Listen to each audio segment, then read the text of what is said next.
ए, इधर आ।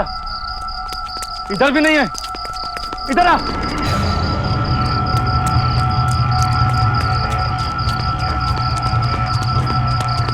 ए, नीचे देख।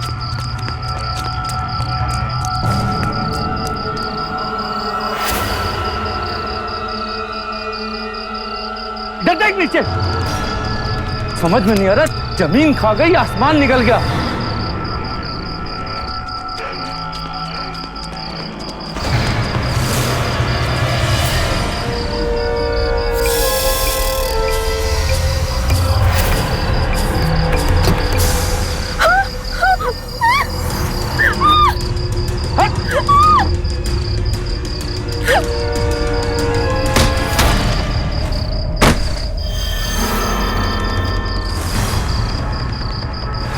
दरिंदगी करने वाले वहशत में अपनी सीमा ही तोड़ देते हैं, लेकिन ऐसा क्या हुआ था जो गुंडे उसकी जान के दुश्मन बन बैठे थे?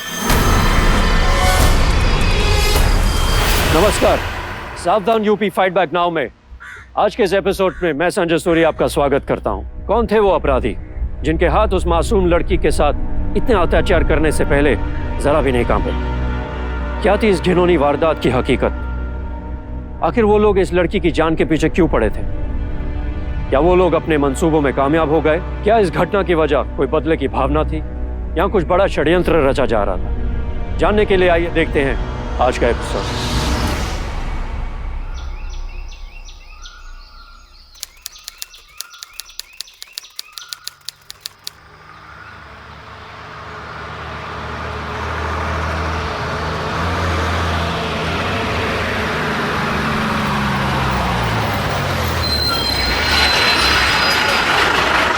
चलो जौनपुर, जौनपुर चलो। गौरी, आजा आजा बच्ची, आजा।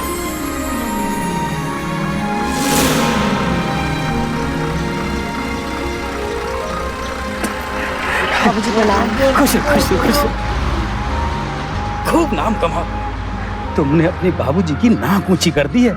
पता है, इस पूरे इलाके में तू पहली आईएएस बनेगी। दिल तो कर रहा है कि तुझे सैल्यूट मारूं। आप भी ना बाबूजी, मैं चाहे जितने भी बड़े पद में पहुंचाऊं, कहूंगी तुम आपकी बेटी ही ना। हाँ, वो तो है। अच्छा, दिव्यानी दीदी नजर नहीं आ रही है? वो आने वाली थी ना? उतरते ही सवाल शुरू कर दिया तुमने। पहले घर चलो, है? आराम करो, फिर बातें करेंगे, ठीक है? चल चल चल चल। बाबूजी वो काफी कैसे आ रही हो खड़े वाली? हाँ ठीक है। अच्छा ये बता, समझी, तू वहाँ जब थी तो वहाँ भी सबको ऐसे ही याद करती थी? और नहीं तो बाबूजी, एक तो वहाँ अकेले रहना पड़ता है। तुम्हारी मैडम क्या हाल है? कैसा धंधा चल रहा है? अच्छी कमाई हो रही होगी, सब बढ़िया है ना? चल बेटी चल, आजा आजा। बाबूजी वो क्या बोल रहा था? अरे बेटा, राह चलते लोगों की बातों पर ध्यान नहीं देते। चल चल चल चल चल। बहुत दुबली हो गई है तू। मुझे लगता है ना, सिर्फ पढ़ाई लिखाई पे ही तूने ध्यान दिया है, खाने पीने पे बिल्कुल ध्यान नहीं दिया है तूने। बाबूजी अब आ गई हूँ ना आपके पास, जितना मर्जी आए खिलाइएगा। अरे हम तो खिला खिला के पहलवान बना दें, लेकिन 2-4 दिन में क्या होगा? फुर्सत हो जाएगी कुछ रोज में। पूरे 2 महीने के लिए आई हूँ मैं, अभी मसूरी ट्रेनिंग जाने में टाइम है। अच्छा तो तब तक तो मैं खा खा के भैंस हो जाऊंगी। अच्छा जरा रुक, मैं सामान लेके आता हूँ। हाँ जी बाबू। हाँ। राम राम, तैयार है? हाँ माल तो क्या, कितना हुआ इसका? 1000 रुपया हुआ। अच्छा अच्छा अच्छा, 5, 6, 7, 8, 9, 10, ये लीजिए। अच्छा ये 1000 रुपया तो इसका आ गया। हाँ हाँ पहले का रह गया पैसा। ठीक है, लिख लीजिएगा उसका। अच्छा चल बेटा। ये क्या, इतने सामान के इतने पैसे? बहुत महंगा है ये, मैं बता रही हूँ आपको। अगली बार से इस दुकान से बिल्कुल मत खरीदेगा। अफसर बनी नहीं और अभी से निगरानी शुरू। पता है बेटा, महंगा देता है, लेकिन क्या करूं, वक्त पे काम आता है। खैर जाने दे। चल, मैं तुझे अपने हाथों से बनाकर गर्मा गर्म नाश्ता करवाता हूँ।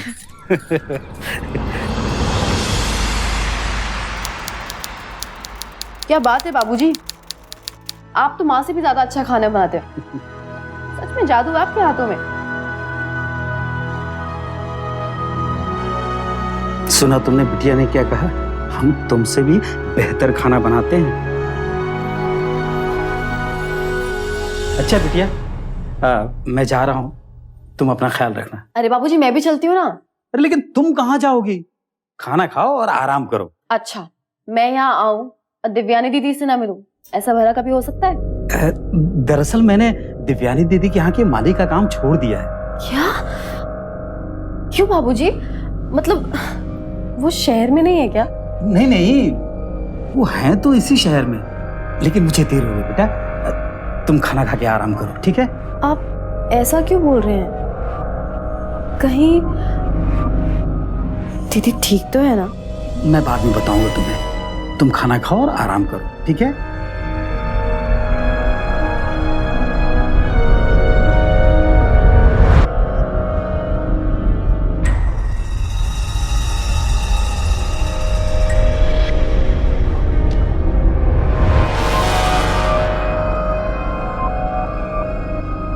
क्यों? दिव्यानी दीदी मुझसे मिलने क्यों नहीं आई?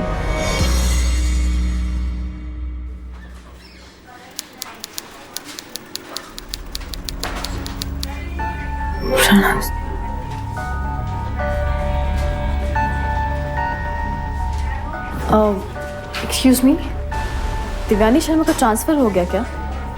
उसको बर्खास्त कर दिया गया। ये लो, आ गई नई मुर्गी हलाल होने के लिए। अरे देवयानी के पास एक से एक माल है। अबे छोड़ो, हमको क्या करना है, चलो चलते हैं।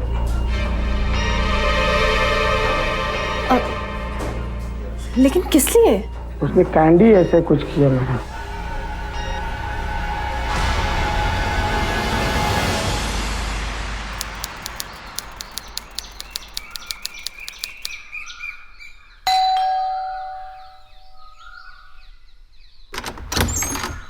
दीदी।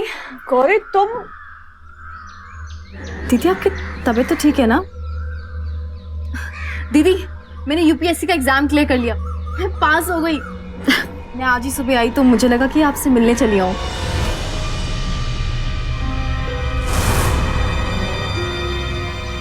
क्या चाहिए तुम्हें? दीदी मैं आपसे मिलने आई हूँ। वो बाबूजी ने बताया कि अब वो आपके यहाँ काम नहीं करते, तो और आपके ऑफिस गई थी तो पता चला कि वहाँ किसी और का नेम प्लेट लगा है। गौरी यहाँ से चली जाओ, और हो सके तो आइंदा से मेरे रास्ते में कभी मत आना।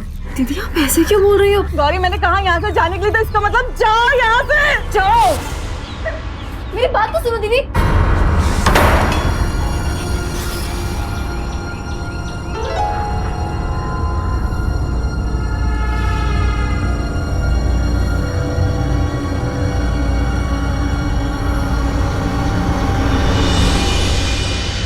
कलेक्टर बन जाने के बाद भूल तो नहीं जाओगी ना बेटी? काकी, बल्कि मैं तो कोशिश करूंगी कि आप दोनों को एक एक इंदिरा आवास दिला सकूं। और आप जब दोनों बूढ़ी हो जाएंगी तो आप दोनों को वृद्धा पेंशन कार्ड भी मिल जाए। तुमने तो वो काम कर दिखाया जो गांव के छोरे भी ना किए। सब देवयानी दीदी की मेहरबानी। अगर वो नहीं होती तो। राम राम राम राम, किसका नाम ले लिया आपने?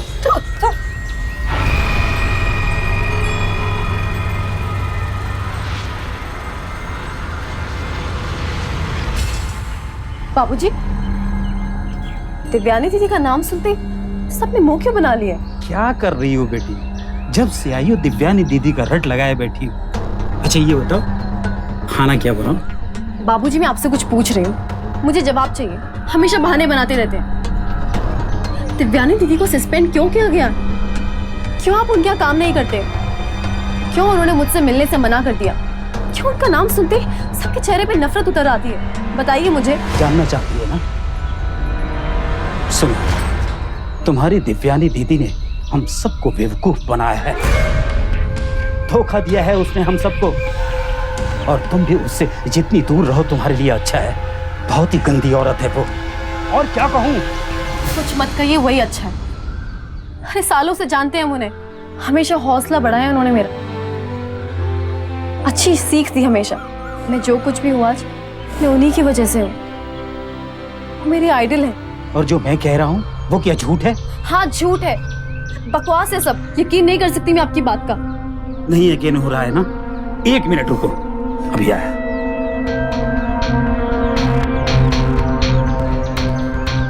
इस पर तो यकीन है ना? गौर से देखो।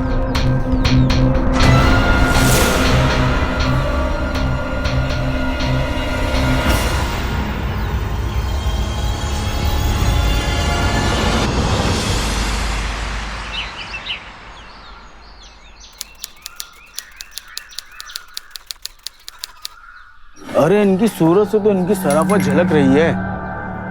अरे इनके कारनामे से तो सारा अखबार रंगा पड़ा है। एक आध हमें भी मिल जाती तो हमारी भी रातें रंगीन हो जाती।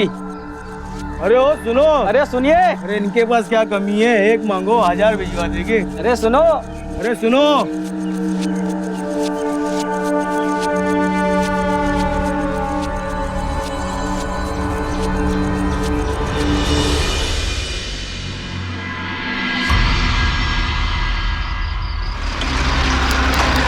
ये यहीं रुको।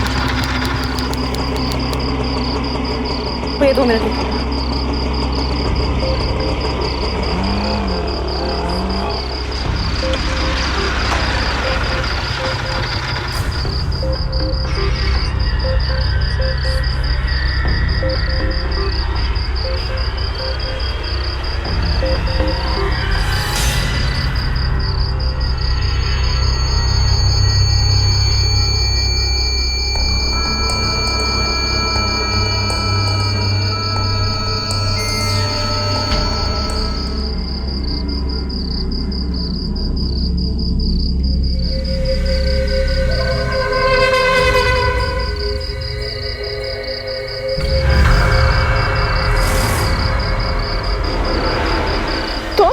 तुम यहाँ क्या कर रही हो? ये तो मैं आपसे पूछ रही हूँ कि आप यहाँ क्या कर रहे हो?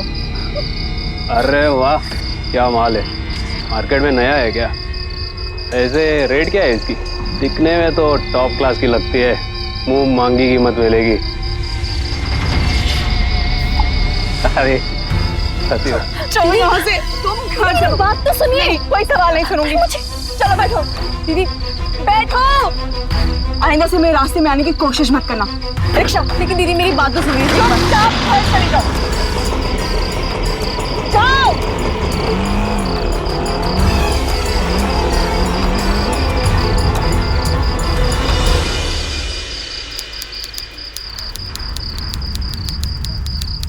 दीदी, मैंने तुम्हें घर जाने के लिए कहा था, तुम फिर आ गई। दीदी आप इतनी रात को कहाँ थी? और वो लोग कौन थे? देखो रात बहुत हो गई है, चुपचाप घर चली जाओ। मैं अपने सवालों के जवाब जाने बिना नहीं जाऊंगी।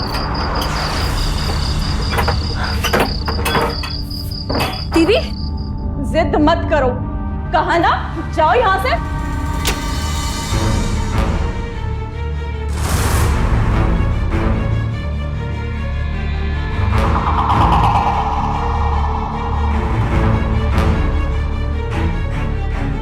आप इस वक्त कहाँ से आ रही है? बस मुझे आप इतना बताइए। ना तो तुम्हें सवाल पूछने का हक है और ना मैं तुम्हारे सवालों के जवाब देने के लिए मजबूर हूँ, समझी तुम? हक है मुझे। किस हक से? बेटी हो, बहन हो या माँ हो मेरी? हाँ, वो तो एक मामूली माली की बेटी ही। हाँ सही कहा आपने। मैं हूँ कौन? एक मामूली माली की बेटी। लेकिन आपके लिए नहीं, आपके लिए मैं उससे कई बढ़कर हूँ। आपने मुझे गुरु की तरह सही और गलत में फर्क करना सिखाया।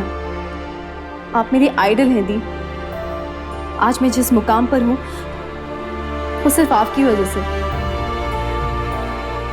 आप कुछ गलत करेंगी ऐसा हो ही नहीं सकता। मैंने हमेशा सोचा है कि मैं सिर्फ आपकी तरह बनूं, और अगर आप ऐसा वैसा कुछ काम कर रही हैं तो मुझे जानने का पूरा अधिकार है। वो आदर्श तो कब के खत्म हो गए, मर गए। तुमने जो अपने मन मंदिर में मेरी मूर्ति बसा रखी थी वो तो कब की खंडित हो गई।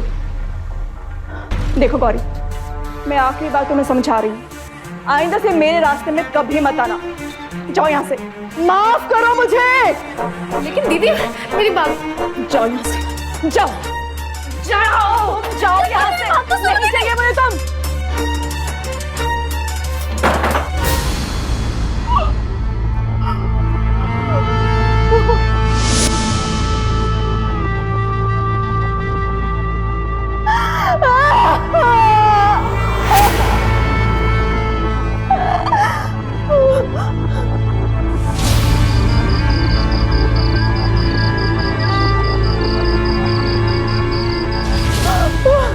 मुझे माफ कर दो गौरी।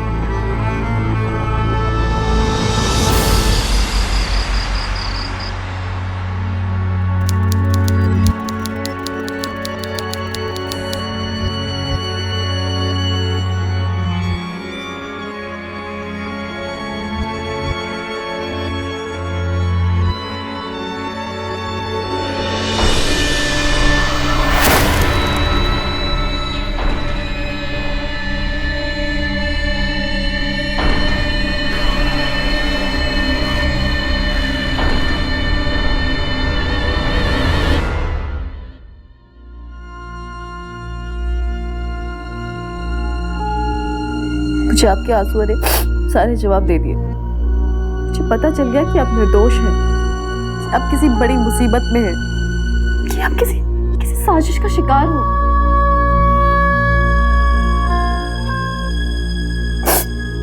मैं चुप नहीं बैठूंगी दीदी, मैं कल फिर आ रही हूँ आपसे मिलने, सच का पता लगा।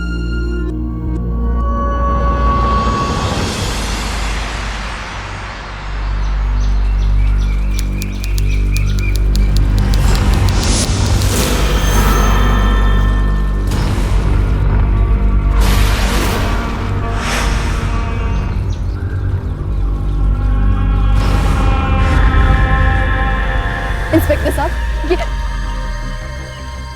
देह व्यापार का धंधा चलाती थी, कई तरह के भ्रष्ट कामों में लिप्त थी, इसलिए इसे नौकरी से भी निकाला गया। वो दिखाने लायक नहीं थी, इसलिए शर्म के मारे खुदकुशी कर ली। जी नहीं, ये इतनी कमजोर नहीं थी कि खुदकुशी कर ले। सरू किसी ने बॉडी पे निशान कैसे? लगता है किसी ने।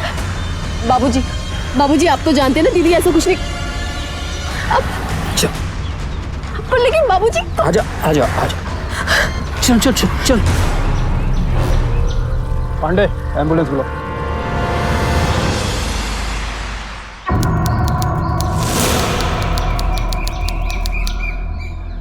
गौरी बिटिया,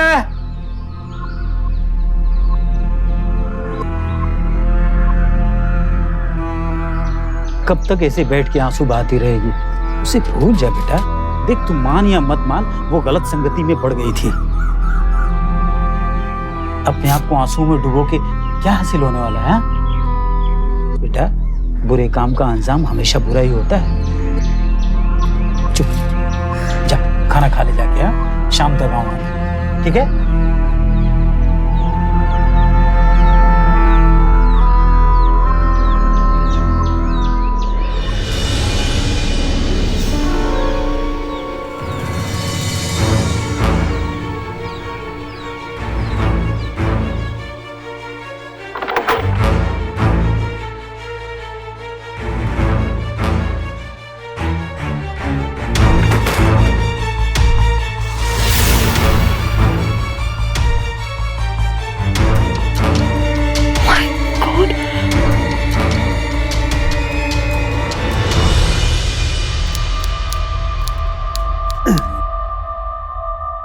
बाबूजी, दिव्यानी दीदी को बर्खास्त क्यों किया गया था? कितनी बार बताऊं तुम्हें, भ्रष्टाचार और देह व्यापार का धंधा करने के जुर्म में उन्हें बर्खास्त किया गया था। लेकिन चार्ज लगने से पहले उनका जो इंटरव्यू इसमें छपा है उसमें तो कुछ और ही लिखा है। तो बेटी, इसी इंटरव्यू के बाद उनके काले करतूतों का पर्दाफाश हुआ था। बाबूजी, आपको अब भी दिव्यानी दीदी पे संदेह हो रहा है? अरे बेटी, यही सच्चाई है और ये पूरी दुनिया को मालूम है। दिव्यानी दीदी ऐसा कभी कुछ कर ही नहीं सकती थी। आपको ये सब कुछ अचानक से करा हुआ नहीं लगता? बेटा, हमें इन बातों से क्या लेना देना है? मुझे भूख लगी है, चल खाना खाते हैं। और ये रसोई का सामान है, अंदर रख दे। बाबूजी, आप फिर उस दुकान से खरीद लाए जिससे उस दिन खरीदा था। मैंने आपको कितनी बार समझाया कि उस दुकान से मत खरीदा कीजिए, कितना महंगा बेचता है वो, और आपके पास इतने पैसे नहीं है। और वैसे भी तो दीदी भी नहीं है जो वक्त वक्त पे आपकी मदद कर दे। आप सरकारी दुकान से राशन क्यों नहीं खरीदते? बेटी 3 साल से कार्ड नया नहीं हुआ है और सरकारी कामकाज में कितना वक्त लगता है। और वैसे भी अब हम इतने गरीब नहीं रहे कि हम 2 लोगों के खाने का राशन बाहर से नहीं खरीद सकते हैं। बेटा क्यों इन बेकार के झमेले में पड़ने जाएं? बाबूजी आप कैसी बातें कर रहे हैं? सरकारी दुकान से राशन खरीदना आपका हक है, उसे आप कैसे छोड़ सकते हैं? बेटी तू थोड़े दिनों के लिए छुट्टियां मनाने आई है। मैं ये चाहता हूँ कि तू हंसी खुशी से थोड़े दिन रह और अपनी ट्रेनिंग पे जा। ये सब हक और इंसाफ की बात ये सब छोड़ दे। नहीं छोड़ सकती बाबूजी। अच्छा बाबूजी, मैं आपसे कुछ पूछना चाहती हूँ। अच्छा ठीक है, चल आ। अच्छा बाबूजी, मुझे ये बताइए,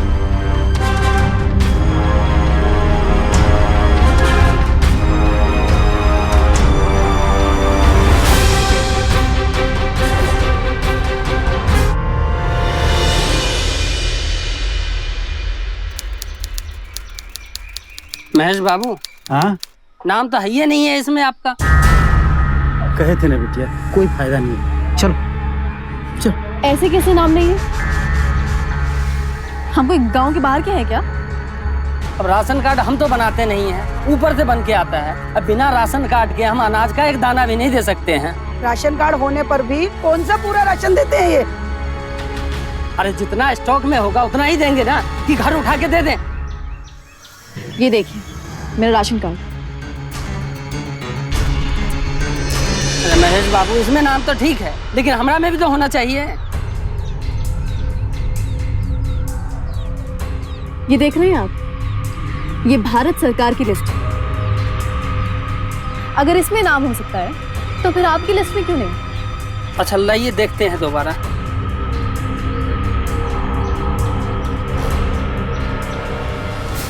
अच्छा क्या चाहिए आपको? सिर्फ हमें देने से काम नहीं चलेगा, इन सभी का हक देना पड़ेगा।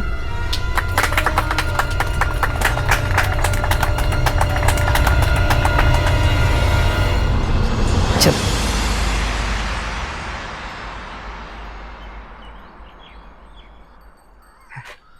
ला दे। हमारी बिटिया कितनी होशियार हो गई है। जिस काम को हम इतने दिनों में नहीं कर सके उसे तुमने यूं चुटकी बजाते कर दिया। बाबूजी, हमारी सरकार ने खाद्य सुरक्षा अधिनियम लागू कर दिया है। इसके अंतर्गत गरीबी रेखा के नीचे के लोगों को बीपीएल कार्ड यानी कि लाल कार्ड मिलता है, जिन्हें हर महीने 35 किलो मुफ्त का अनाज मिलता है। और जो लोग गरीबी रेखा से ऊपर के हैं उन्हें एपीएल कार्ड मिलता है, जिन्हें 15 किलो अनाज मिलता है। समझ में नहीं आता है, जब सरकार इतना अनाज भेजती है तो वो सारा अनाज आखिर जाता कहाँ है? पता नहीं बिटिया, हमारे जैसे कितने लोग हैं जिनको राशन कार्ड पे अनाज नहीं मिलता है। अच्छा छोड़ ये सब, चल चल चल।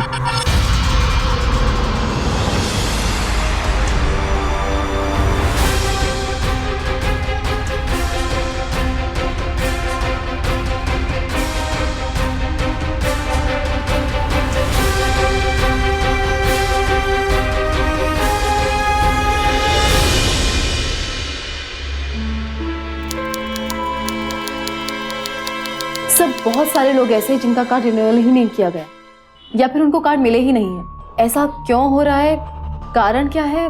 शॉप का मालिक भी उचित जवाब नहीं दे पा रहा है, और ना ही तो वो स्टॉक के बारे में कुछ जानकारी देता है, और ना ही कितना अनाज बनता है उसकी जानकारी देता है। जिन लोगों के पास राशन कार्ड है उन लोगों को भी अनाज नहीं मिलता।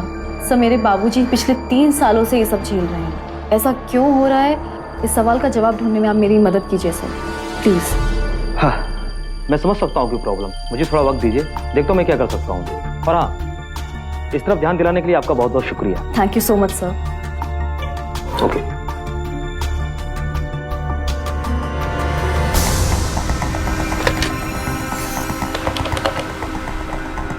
हेलो,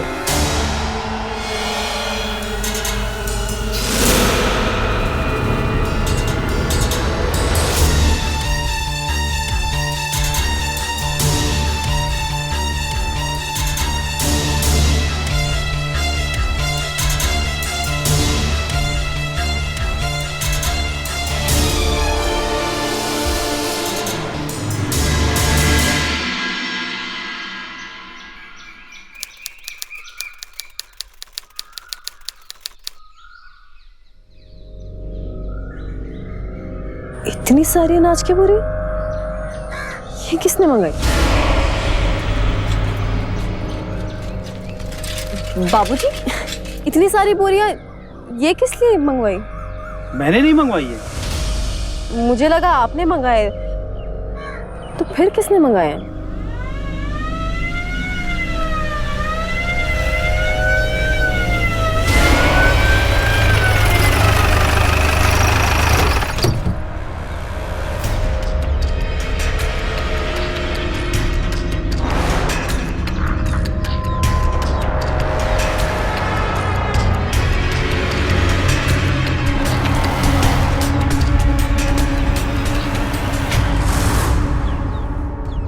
ये एफसीआई की बोरियां हैं, गिरफ्तार कर लो इसे। अरे लेकिन मैंने क्या किया है? एफसीआई के गोदाम से बोरियां चुरा के लाए हो। इंस्पेक्टर साहब, आप ये क्या बोल रहे हैं? मेरे बाबूजी ऐसा कभी नहीं कर सकते। लेकिन मैडम ये बोरियां कहाँ से आई? लेकिन मुझे क्या मालूम है बोरियां कहाँ से आई? ले चलो इसे। इंस्पेक्टर, मैं कह रही हूँ मेरे बाबूजी बिल्कुल निर्दोष हैं। आप कहाँ लेके जा रहे हो उन्हें? इंस्पेक्टर, मैं आपसे बोल रही हूँ मेरे बाबूजी निर्दोष हैं। बाबूजी, इंस्पेक्टर प्लीज रुक जाइए, आप कहाँ लेके जा रहे हो?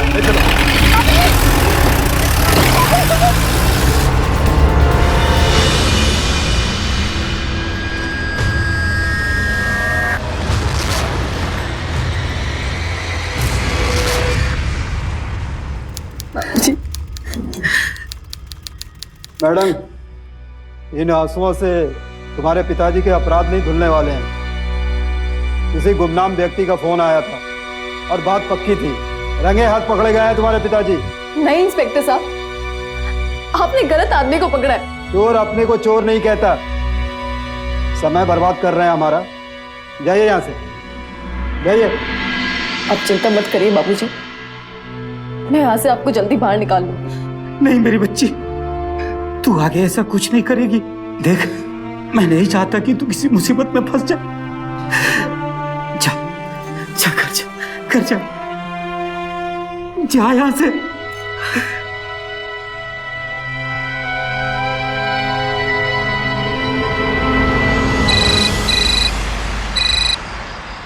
हेलो। हीरोइन बनने की कोशिश मत करना। अभी तो तुम्हारे बाप को सिर्फ गिरफ्तार करवाया है।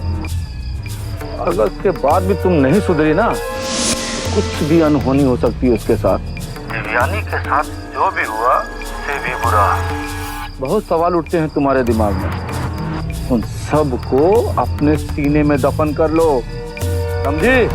बकवास बंद कर अपनी, समझा?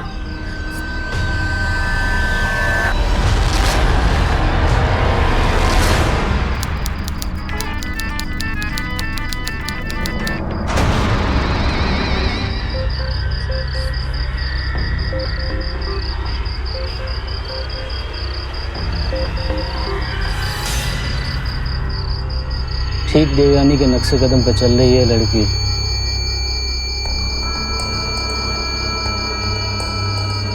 लगता है आप लोग मेरे बारे में बात कर रहे हैं। फिर तो मुझे भी शामिल हो जाना चाहिए इस बातचीत में।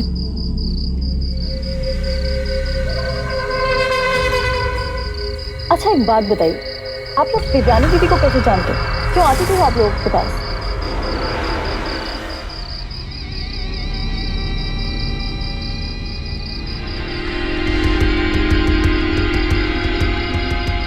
क्या हुआ? आप लोग मेरे सवाल का जवाब क्यों नहीं दे रहे हो?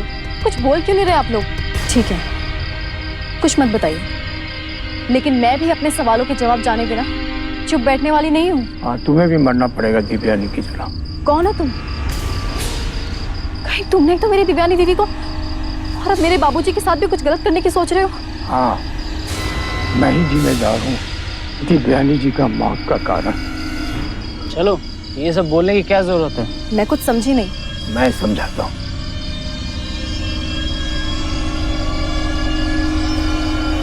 मैं एफएसजी में काम करता था, दिव्यानी मैडम के साथ काम करता था और ये भी साथ में काम करता था। दिव्यानी मैडम को ये बात समझने में देर नहीं हुई कि जो सरकार की तरफ से राशन मिलता था वो लोगों तक नहीं पहुंचता था। इसका पता लगाने के लिए उन्होंने आरटीआई फाइल किया था। पावर में बैठे हुए गलत लोगों से सही सवाल किया, नतीजा गलत इल्जाम लगाया गया, उन्हें बर्खास्त कर दिया गया। मैं तो समय के पहले ही रिटायरमेंट ले लिया, लेकिन वो अभी भी वहाँ काम कर रहा है ताकि हमें वहाँ की सभी गुप्त सूचनाएं मिलती रहे। आरटीआई की फाइल्स किधर है? देवयानी जी सारी चीजें अपनी बहुत संभाल के रखती थी। उनके साथ जो भी कुछ हुआ इसे देखकर बहुत घबरा गई थी। कहाँ रखी होंगी दीदी ने? और उन्होंने आरटीआई फाइल किया था तो उनके अगेंस्ट एक्शन क्यों नहीं लिया गया? काफी नहीं था, इसलिए और कुछ ठोस सबूत की तलाश में थी। मैंने उन्हें बताया था कि ये पुख्ता सबूत कहाँ से मिलेगा और इसी चक्कर में उनकी जान गई। क्या हुआ बताइए मुझे। मुझे कुछ नहीं पता, आप यहाँ से चले जाओ, तो दिव्यानी की तरह आपको भी नहीं छोड़ेंगे।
सच्चाई का रास्ता सीधा नहीं होता, उसमें बड़े हिचकोले होते हैं और कभी कभी उसके गड्ढों को ठीक करने वाला उसमें खुद ही गिर जाता है। देवयानी के साथ भी यही हुआ था।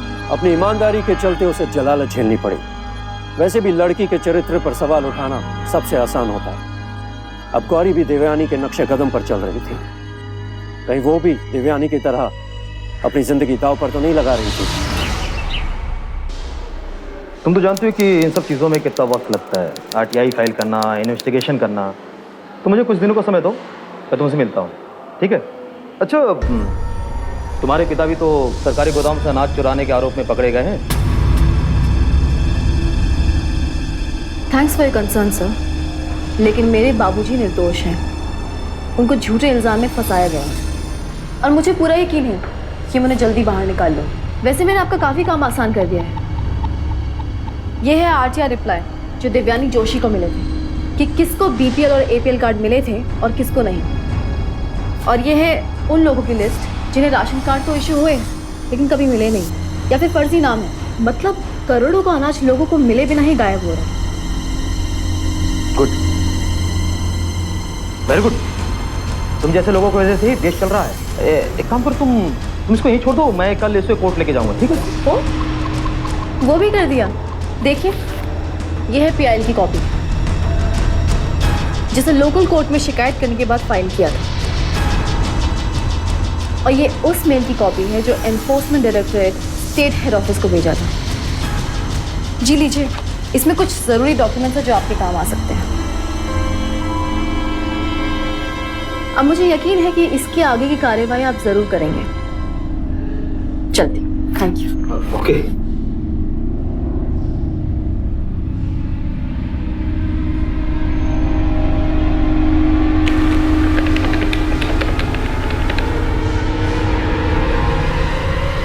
हेलो, तुमसे दबा भैया।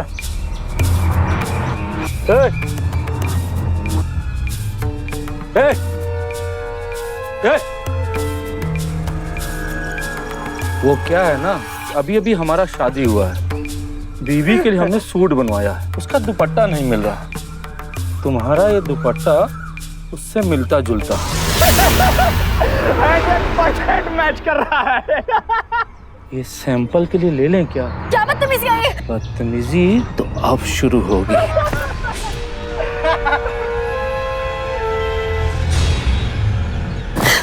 अरे समझ में आया कि नहीं? अगली बार दुपट्टा नहीं।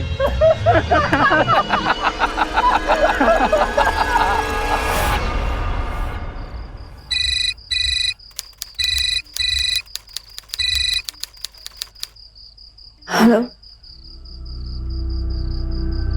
क्या बाबूजी? किसने की मेरी बाबूजी की ऐसी हालत? मैडम, क्राइम कितना बढ़ गया है आपको भी पता है। अरे दूसरे अपराधियों के साथ रखा था, उन्हीं लोगों ने मार मार के ये हाल बना रखा है। हमारे आदमियों ने तो हाथ भी नहीं लगाया। इलाज चल रहा है, जल्दी ठीक हो जाएंगे। मेरी बात मान, शहर चली जा अपनी मौसी के पास। ले चलो। जा पेशेंट को जा।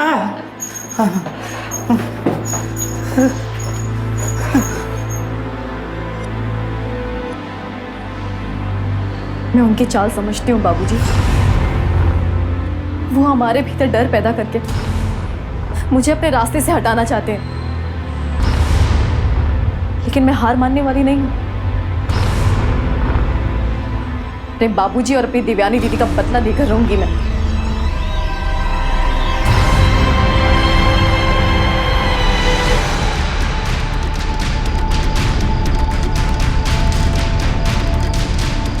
पूरी लड़की ये कहाँ गई यार? पागल हो गई है। हम तुम्हें मौत के मुंह में नहीं जाने दे सकते। डर के साए में जीने से बेहतर है कि मैं लड़ते हुए मर जाऊं। बताओ मुझे, तुम लोगों ने उस दिन दिव्यानी दीदी से क्या कहा था जिस दिन उनकी मौत हुई? जहाँ से दिव्यानी जी की लाश मिली थी उसी के आगे गोडाउन है। उस रात वहाँ गई थी। आज रात तुम भी वहाँ जाके अपनी आंखों से देखो। शुक्रिया। ए, जल्दी करवाना। ए, चलना।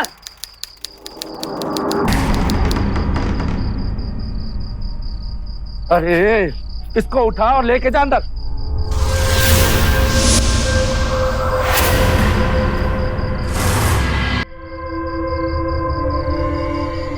जल्दी करवाना।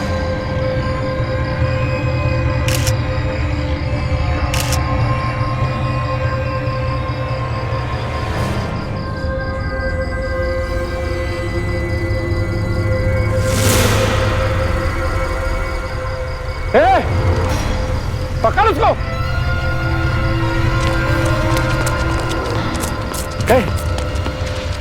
इधर आ। इधर भी नहीं है, इधर आ।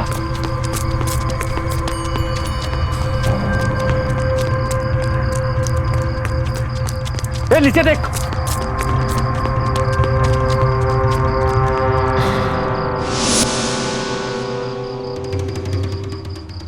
इधर देख नीचे।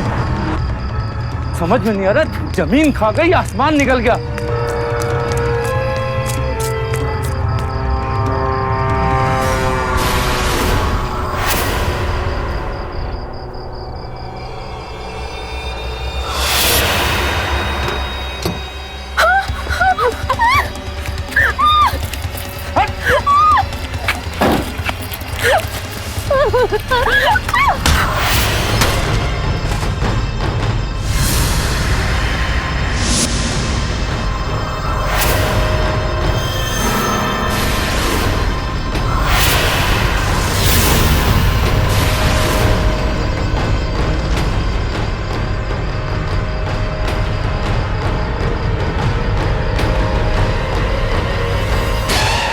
दीवानी की तरह से भी उठा के नदी में फेंक दो।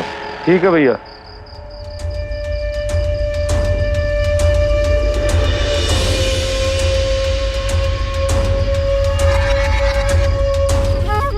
जहां इसकी बहन को फेंका था ना, इसको भी फेंक देते हैं।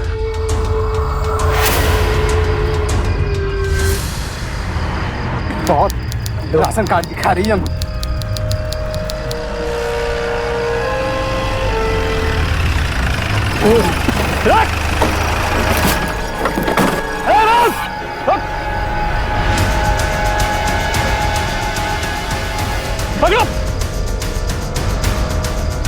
ले जाओ इन्हें।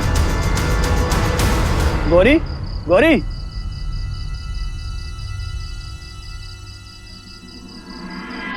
और दिव्यानी को किसने मारा? हम लोगों ने मारा दिव्यानी को।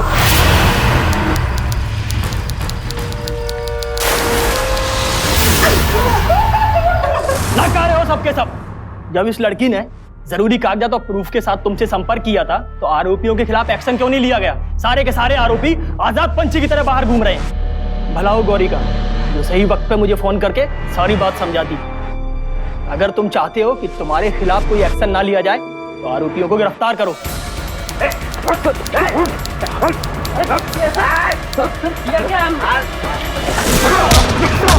कब से चला रहा इस तरह के गोरख धंधा?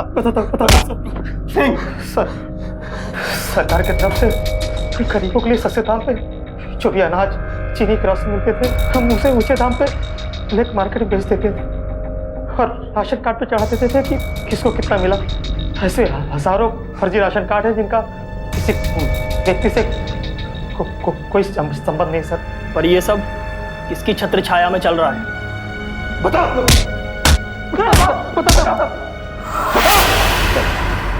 सर ये विधायक जी की खास आदमी है, समझ लीजिए ये जो करते हैं इसमें विधायक जी की मर्जी शामिल है। मतलब नीचे से ऊपर तक सब शामिल है। छोड़ेंगे नहीं, सबके खिलाफ एक्शन लो, एक भी नहीं बचना चाहिए। अब छोड़ो तुम लोग यहाँ पे, चलो। थैंक यू गौरी जी, आपकी वजह से इतने बड़े स्कैंडल का पर्दाफाश हुआ।